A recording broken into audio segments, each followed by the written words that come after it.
GettingPositiveKarmaNow.com presents Bhagavad Gita for All, a lecture series by Nalan Narula, recorded in front of a live audience. Om Namo Bhagavate Vasudevaya. Om Namo Bhagavate Vasudevaya. Om Namo Bhagavate Vasudevaya.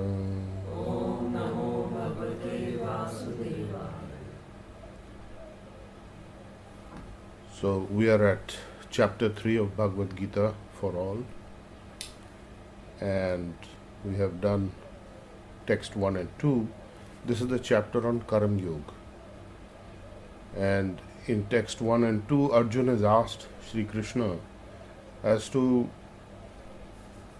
why he is being encouraged by Lord Krishna to engage in this ghastly warfare if Sri Krishna thinks that working with intelligence is better than working for results, fruitive results.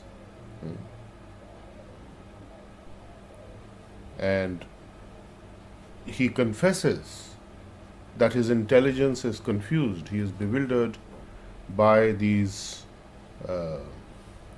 equivocal instructions apparently. Instructions are apparently equivocal and Vyamishrena, mixed, can go in either direction. So kindly tell me, in no uncertain terms, tell me very, very definitely, Nishchitya, Vada Nishchitya, speak, tell me in most certain terms and definitive terms, Shreya Aham Apnuyam, what is my real best interest, benefit. So we continue now with text number 3. Shri Bhagwan Uvacha. Now Shri Krishna is speaking. Chapter 3, text 3. Loke asmin dvevidha nishtha pura prokta maya nagha jnana yogena sankhyanam karma yogena yoginam.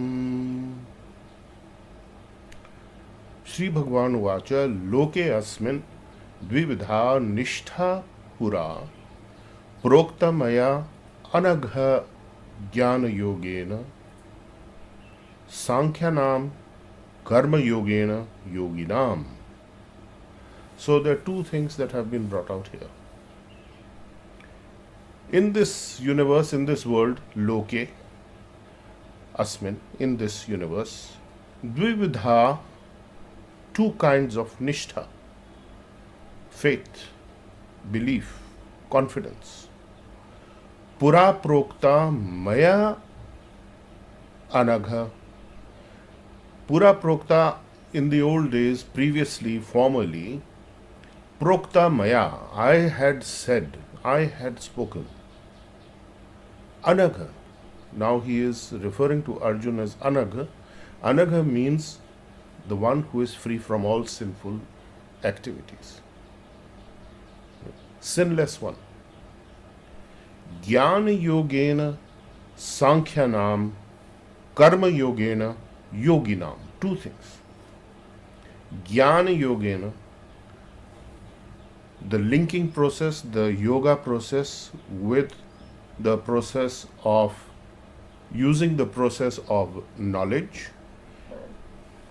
of the Sankhya philosophy, the empirical philosophers, the analytical philosophers, and the second is Karma Yogena Yoginam. So Karma Yogena, linking by the process of action in Krishna consciousness or devotional consciousness or God consciousness, yoginam, yoga, they are the yogic devotees, right? So one is Sankhyanam Jnana Yogena Sankhyanam, and the Karma Yogena Yoginam. Now, it is a little bit significant that Karma Yogena Yoginam has been stated, and for those who are acting in devotional service, and Jnana Yogena Sankhyanam. So they are not given actually the status of devotional service because they are empiric philosophers. They are on the mental platform, they are on the analytical platform. So this is a little depth to what Sri Krishna is saying. So, in other words, some people are inclined to the empirical philosophical study, and the others are inclined to do devotional work. Arjuna had asked, what kind of thing should I do? What work should I do? How should I act? So, this is very, very significant because Karma Yoga has also been referred to in the previous chapter as Buddhi Yoga, linking your intelligence. So this is actually the whole exposition has gone on in chapter 2, how the Buddhi Yoga is actually coming now to the point of being equivalent to devotional service, but the same is not being said of the Sankhya Yoga, the empirical knowledge or the knowledgeable cultivation of knowledge towards the divine. So, as far as the devotional service action is concerned, the devotees are devoted basically to the divine. They are not interested in the speculative philosophy. And we have an example of this in Vrindavan. When Sri Krishna was there and the gopis were there and their husbands were doing yagyas, they were somewhat empirical philosophers, and they were practicing the ritualistic procedures to achieve the objective of attaining Godhead. The gopis were just in a completely surrendered devotional mood to the Lord. And it was said at that time that they are far more advanced than those who are following this knowledgeable path. So, this becomes clarified further in text 4. Na karmanam anarambhat naishkarmyam purushashnuste na cha sanyasanat eva siddhim samadhi gacchati. Na karmanam anarambhat naishkarmyam purusha ashnute na cha sanyasnat ev siddhim samadhi gacchati. Na karmanam anarambhat, without performing your prescribed duties, what is meant for you to do. Naishkarmyam, there is no freedom from reaction of the karmic consequences. So, just by abstaining from work, you cannot achieve freedom from the reactions of karma. That is settled. Purusha ashnute nacha sanyasanat eva siddhim samadhi gacchati. And not by renunciation alone can you obtain perfection. So, if you do not do the work and say, I am doing nothing, I abstain from work, you cannot obtain freedom from reaction of work because you are actually doing work, as will be clarified going forward. And by renouncing everything, also you cannot achieve perfection. By renouncing alone, you cannot achieve perfection. So, this is a broad opening statement, and this will be gone in depth further. The reason is that in text 5 we come to the further expansion of this. Na hi kaschit kshanam api jatu tisthati akarma krit karyate hi avasa karma sarva prakriti jair gunaye. Na hi kaschit kshanam api jatu tisthati akarma krit कारियते ही अवशा कर्म prakriti jay gune. Nahi kaschit kshanam, not even for a single moment. Kshanam, moment. Api jatu tishtati akarmakrit. Api jatu tishtati akarmakrit karyate. Not for a single moment can you be without doing any action. You are forced to act every single moment. You must act every single moment, certainly, avasha, helplessly. You are helpless. You have to act. Sarva prakriti jay gune, because you are forced to do actions according to the modes of material nature. So actions born of the material modes of nature force you to act. And what are those three modes? Mode of goodness, mode of passion, and mode of ignorance. Why don't you drink some water? Drink some water, please. So karma sarva prakriti jay gune, cannot refrain from acting, not even for a moment. It's impossible.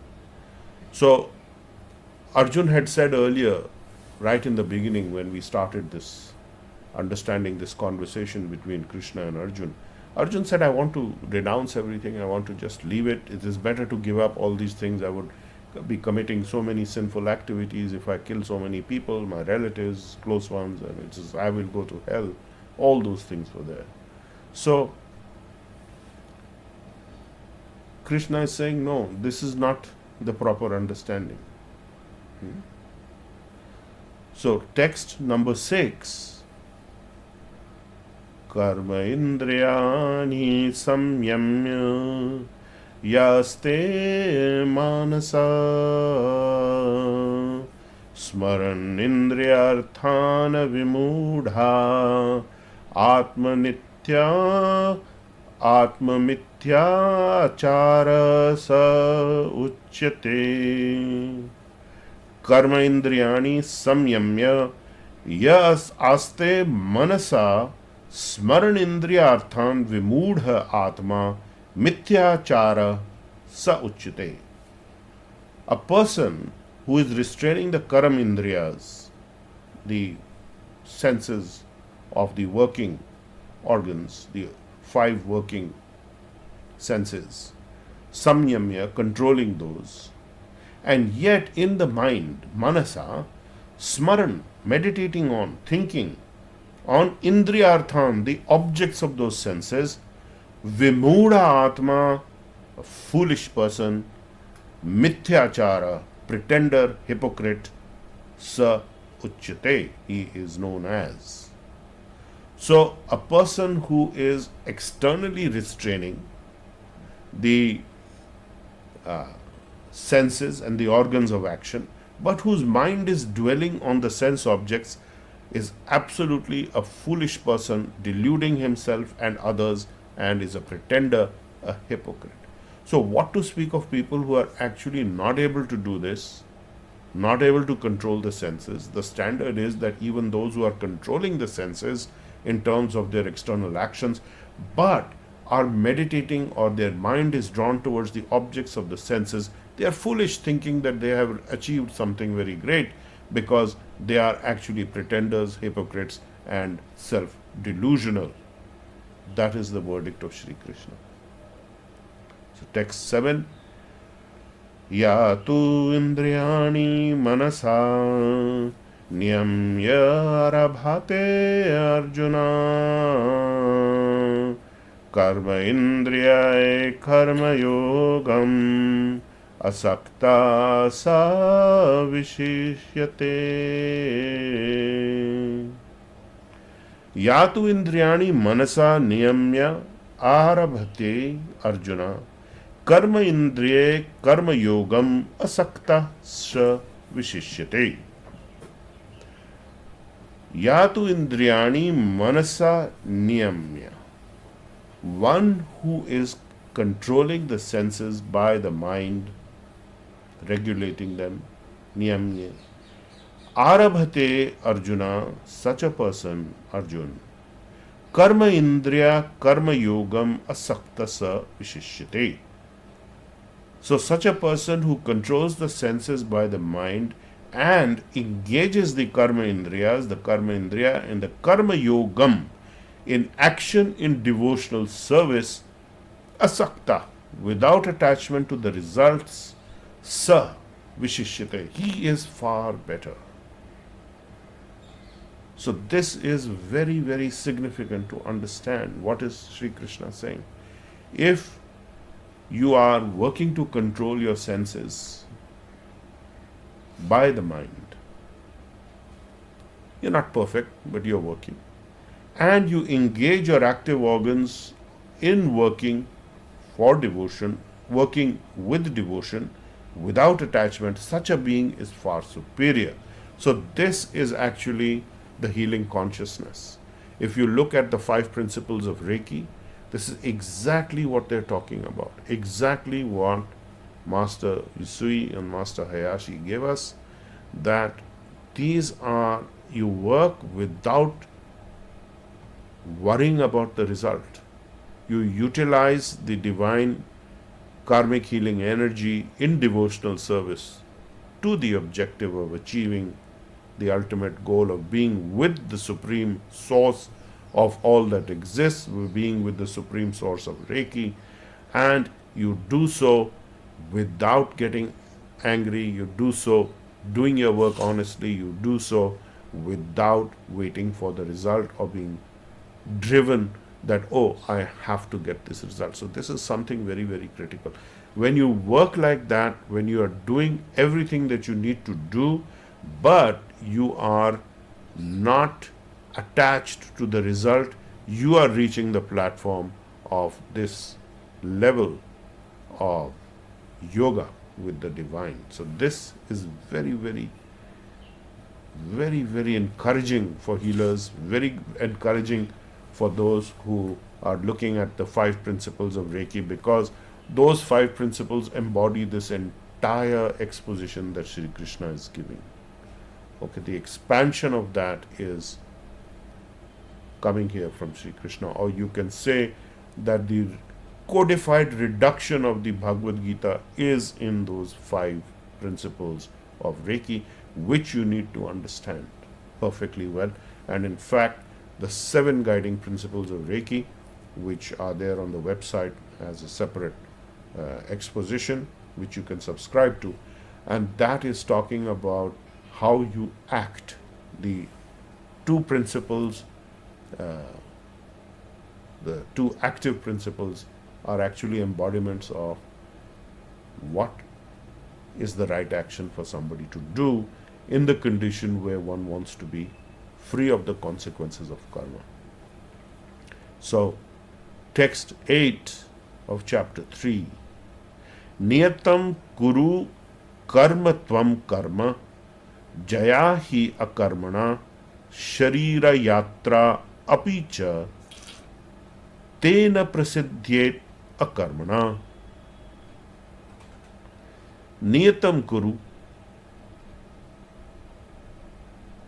Jayaya, Niyatam Kuru Karma Tvam Karma Jayaya Hi Akarmana Sharira Yatra Api Cha Tena Prasiddhyet Akarmana. So Niyatam Kuru, that means do your prescribed duties. Niyatam Kuru Karma, do your prescribed duties. Tvam Karma Jayata Hi Akarmana, because action is better than inaction. Sharira Yatra, to maintain the journey of your body, Sharira Yatra, in this material world. Apicheyana Prasiddhyeta Karmana, you cannot survive, you cannot maintain your physical body without work. So you jolly well have to work. So there is no question of giving up work. That is all pseudo false philosophy that won't have to do this. I am a renunciant and renouncing for the purpose of maintaining my body. No, that is a cheating process. So there are many renunciants who are maintaining their body by appearing to be renunciants, where actually they are not. So work should not be given up whimsically without the purification of the material tendencies. And then we come to text 9, which is the bottom line for this particular segment of chapter 3 of Bhagavad Gita that we have been discussing. Yagyarthat karmana anyatra loka ayam karma bandhana tat artham karma kaunteya mukta sangha samachara. Yagyarthat, for the sake of the purpose of yagya, which is Vishnu, only for the sake of Vishnu, for the sake of yagyarthat, karmana, work is done, anyatra, otherwise, loka, this world, ayam karma bandhana, you will get into the bondage of karmic consequences, karam bandhana, karmic consequences, by work. Tat artham karma kaunteya mukta sangha samachara. So therefore, towards the divine, towards God, Him, artham, for the sake of that, karma, work, and for mukta sangha, to be free from the association of karmic consequences, to be free from karmic results which bind you to reappear in the material world. Some achara, do this absolutely perfectly. So what is the perfection of your work?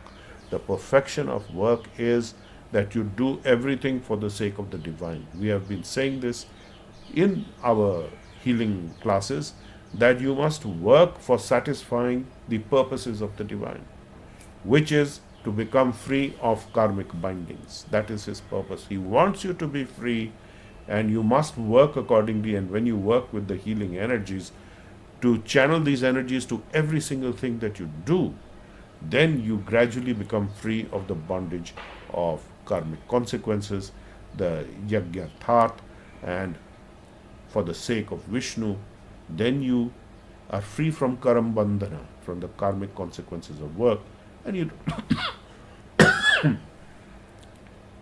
freedom from the karmic consequences of work, and then you do not have to come back. That is the corollary to this.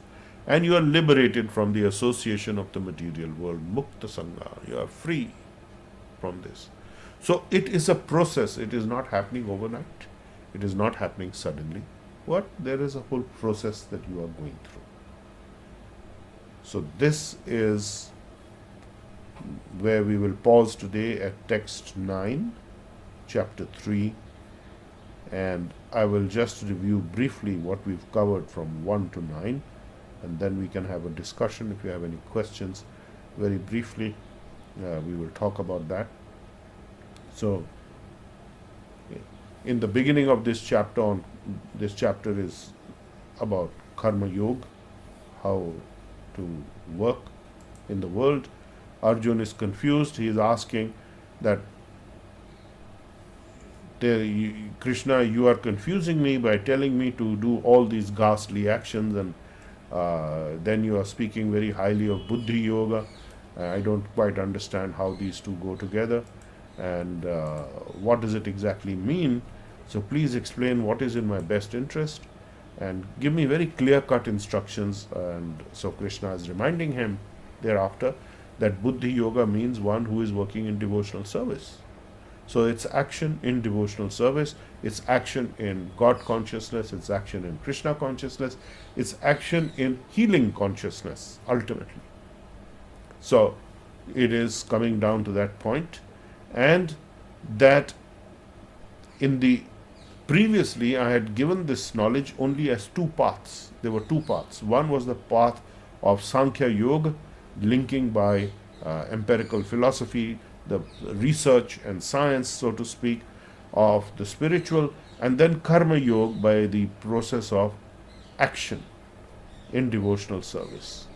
And people are inclined to go on either path. However, without following your prescribed duties, you cannot achieve freedom from reaction, and nor by renunciation alone can you receive any kind of perfection of destination. So,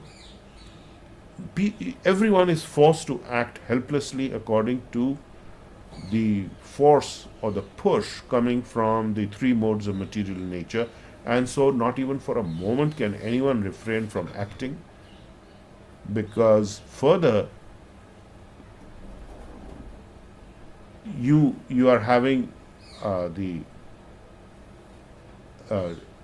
there are people who are trying to restrain the senses and the organs of action, but whose minds are dwelling on those sense objects. So they are delusional, they are thinking they have reached some very high place, and they are pretenders, and they are fooling themselves and others, because the reality is that if you are able to control your senses by the mind and engage your active organs of work in work of devotion without attachment to the results, without attachment for gain, then that person is far superior. And what to speak of all of this, that you must do your prescribed duty, because action is better than inaction. Why? Because you cannot even maintain your physical body, sharira yatra, you cannot maintain a karmana without work, and therefore you must work with this idea, with this intelligence, and do everything for the sake of yagyarthat, Krishna or Vishnu, or the sake of the sacrifice. What is the sacrifice? The sacrifice is your false ego, that I am doing this. Krishna has earlier established what you do is not governing most of the reaction or the result that you're getting. It is decided elsewhere, and you are thinking, I am responsible. In one sense, you are not really. You're responsible for a small part. There's a whole universe that is collaborating in making that result happen. So in that sense, there are many things other going on to deliver to you this result. And if you work according to this understanding, as a sacrifice to Krishna, to Vishnu, to the divine, to the healing energies, you will liberate yourself. You will become mukta sangha. You will liberate yourself from the material zone of existence, and so therefore perform your duties for the satisfaction of the divine. That is the key. Satisfaction of the divine, not my satisfaction, not somebody else's satisfaction, but to satisfy the divine and to satisfy the divine purpose, which is that the divine wants us all to be back home with him, wants us to be free of this nonsensical constant recycling in the material universe. So this is text 1 through 9 of chapter 3 summarized. If there are any questions briefly, I shall be happy to take them. Sir, Yes. I recall this was, I think, Heal 2015-50, where you had mentioned that Gita basically is just 5 principles of Reiki. Yes. At that time, I was really not able to correlate how these two to be together, but so far what we've heard, it's now all coming together. And Great. Yeah, it's coming together. Correlate very well. Correlating, yes, because the realizations, at the highest level are the same no matter where they come from, whether they come from, a person who has lived 200 years ago in Japan, as Dr. Mikao Usui did, and because he got his instructions directly also, as we understand from his life story and his enlightenment. And as you say, we don't really connect with it till we get some other correlation or corroboration. But you can see how perfectly it is all meshed together. And whatever the teachings that we have given are actually these only. without stating them to be so. Yes, the Bhagavad Gita is a wonderful study which you can study along with the 5 principles of Reiki, well, even the 7 principles of Reiki, and you will find everything that you need to know is there. Everything. Yes. Anything? Yes, sir. Shipra has a question. Yes, Please, Shipra has a question. Okay. Yes, Shipra. Good morning, sir. Hanji, good morning, Shipra. Sir, I have a question. How does one evaluate that this is my duty versus this is what someone else has to do? For example, I sometimes feel like supposing my friend is staying with me, and I feel that some household work she should do. It's her duty, and I'm sure she feels the same. So Well, you how do negotiate. I evaluate the? Well, you negotiate and come to some conclusion. You give up something, they give up something, you do something, they do something, and between the two of you, you work it out. You negotiate, and Okay. if you are feeling uncomfortable with it, then you can express that and see if you can come to some other negotiation point, conclusion on. Then you see what is really the issue. I mean, like, in any relationship, there's going to be some give and take, and at some point, you're going to be giving more, and at some other point, you're going to be giving less, and it is similar for the other person. So, that is a relationship issue which you need to sort out in terms of coming to a balance of a workable relationship where both of you are reasonably comfortable. I'm not talking about physically comfortable. Mentally, I think what your question is that mentally you're not comfortable. You think that maybe you're doing more and the other person is doing less, and so on. So that is an emotional mental disturbance rather than anything else, which then governs your actions and decisions, and then that leads to friction and other kinds of problems with the people, is it not? Yes, sir. Yeah. So this is something you need to understand clearly and set out. Even in writing, it's good. Look, these are our breakdowns of the duties, and maybe we can switch them after a month or after a week or 2 weeks or whatever it is, so that everybody is not feeling I'm stuck with this work. So that is usually a good process where you are able to switch the duties around. And then when you are switching the duties or the work around, you'll find out what is it that is comfortable for you and what is uncomfortable for you. And the other person will also find what is comfortable for them and uncomfortable for them. And maybe there is something that you can trade. So that's how you come to a balanced position. Okay? Is it wrong at my end to feel that, this is not my duty? Supposing if I'm having to do it, maybe it is my duty. No. How do you understand your duty? It is work that has to be done. Now, who does it is the question that you are asking. Yes, Suppose it was just you by yourself, who would do the work? I will do it. Then, so basically, you would do the work. So then you have to wait against other factors. Having the other person sharing your apartment or wherever you are, I presume this is about your flatmate, that, Yes, yeah. So maybe they're giving you comfort in other areas, which is valuable to you and can be thought of as an exchange. If not, you should just have a frank and free discussion. Look, I'm not feeling comfortable with this because I feel I'm doing more of this. And if you are going to give excuses or the other person is going to give excuses, you can listen to them and say, well, it's not really valid because, or it is valid, depending on, what the excuse is or what the explanation is. How are we going to divide up this work? We should do the similar amount of work. It can't be that one person is doing intellectual work. I don't know what kind of intellectual work you do in an apartment. It's all physical work. Make the beds, keep it clean, wash the toilets, wash the dishes. What else is there? Answer the phones, get the groceries, clean up, keep the fridge clean. Somebody has to make the meal, somebody has to clean it up, somebody has to wash the dishes. So you can divide the duties. Day somebody is cooking, the other guy washes the dishes. What's the difficulty? Work it out, task wise. Okay?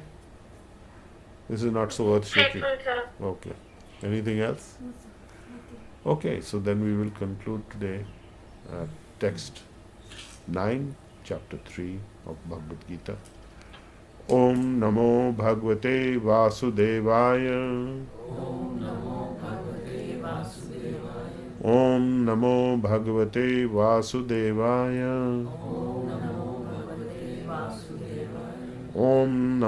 Bhagavate Vasudevaya.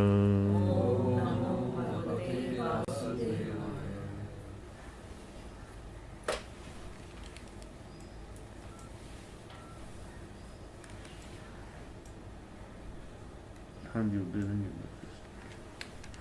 Can I log off from the webinar? Yes, we can log off from the webinar. So you answered many things, with Shipra's question. Okay, tell me. So, constantly we think, कि we are doing more. Why me? Why should Yes. I do this work? Hmm. And this is a constant kind of clogging the mind. I'm doing more, Hmm. and which is preventing seeing other people or myself just a kind of curtain. I'm doing more. That's Right. it. Right. And he should do more. I'm looking, more. But once you said that there's something that he is comforting you, in some other area, and I see, a more. Yes. If he's not there, if the comfort I am getting, out of that, and maybe that is the exchange. So it's a great Right. liberation, Yeah. sir. Yes, but then you also have to balance, to what extent will that person leverage that? Because if it goes beyond your comfort zone, then things start to break up. Things start to fall apart. So you have to be able to see that you're not resentful. Because if you're making the internal assumption that I'm getting great comfort and yet I'm resentful, then I'd better tackle it. So one way to do it is to make a list, a short list of, what is it I'm doing, what is it the other person is doing. What is each of us contributing to this relationship, jointly and individually. So that will help you to understand, at least for yourself. First you do that, chart it out briefly on paper. I am doing this person is doing that. I am getting this benefit, they are getting this benefit. And what is the response from your side, what is the response from the other person's side. So it will give you an overall view of where your relationship is on that particular time zone. So in that time zone you need to see, is this okay, or do I need to change something in the balance of the equation. So that is the thing. Thank you, sir. It's a big breakthrough. No, great. Yes. Okay. Glad to hear that. So, Sabrina ji, you're making lots of notes. Anything that needs addressing? So just thinking that it's good to make the list because one can also counter the other person's Arguments, yes, that you are doing nothing or you don't do enough. Or, yeah. So I think that also helps us in the self-realization that I was thinking I'm doing a lot, but now this list tells me that I'm no, not. really. Yes, exactly. So you may be thinking that you're doing a lot. That is a very good point, Edie. And it's good to find out actually what is the ground reality. So you check it out by putting it on paper, putting it down, and you come to know what is the reality actually. You know? So that's always good. Other, in this conversation, I'm thinking how we are blessed, we are perfectly placed, in karmic healing with Reiki and KQ Force, what we are doing, and today's all Bhagavad Gita. So I feel we are perfectly, absolutely, what we need to do, we are doing in this healing. Well, use it to full benefit. Absolutely use it for full benefit. We are discharging our karmic mind, Individually. at the same time healing. Yes, healing and discharging your karmic consequences. Yes. becoming mukta sangha of the materials, and gradually, so you get free from the material. It's like having a bath, you get free of the dirt which clings to you, and then you are clinging to the dirt, like that. Everyone is working there for another person all the time. Because Yeah, when the tree everyone is in is- service. Tree also is giving Yes, out of course. benefits for us. It is giving, Everyone is giving. engaged. Everyone is engaged in serving. We are all servants, but we positionally think that we are controllers and bosses to be served. And this is a cycle that is going on. It's like a endless, perpetual motion machine. We are serving others, others are serving us, and so it goes on. Like that. So I think yesterday, day before's paper, Hmm. there was that Einstein's. There was something I about. didn't understand it properly, but it also somehow explains how the feeling is traveling. Because You're they're- talking about the gravitational waves? Yes, Yes. That was an article about they are able to now detect these gravitational waves because they've set up laser microphones to test the deviation in the frequency of those laser beams. So it's a very simple device, but it tells us when those gravitational waves are coming. So I'm not quite understood that how is that relating to healing actually.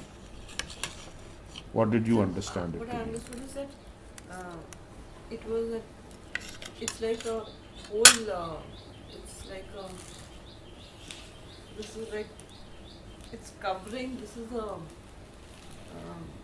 cloth, and then if there is something with a heavier weight, it's causing a dent, Right. and the light is actually moving, so there's no, actually it's not, things are separated.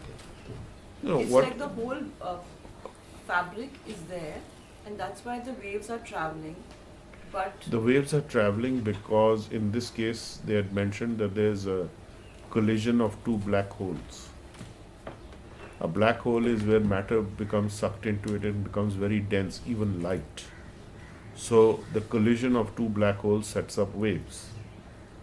And this was set up a few billion years ago, I think is what I heard on the news. They were explaining this. And those waves are very, very subtle. What is the exact significance of the waves? I did not understand what they were saying, but they're saying that these waves that are coming through the planet all the time, through the universe, they're traveling. So it's like a movement. It's a ripple happening because of some event long back in time. It is still traveling through the universe. That is something quite amazing, interesting to look at. You've been listening to Bhagavad Gita for All, a lecture series by Nalan K. Narula. Explore our website, gettingpositivekarmanow.com, for more on how to change your karma and destiny.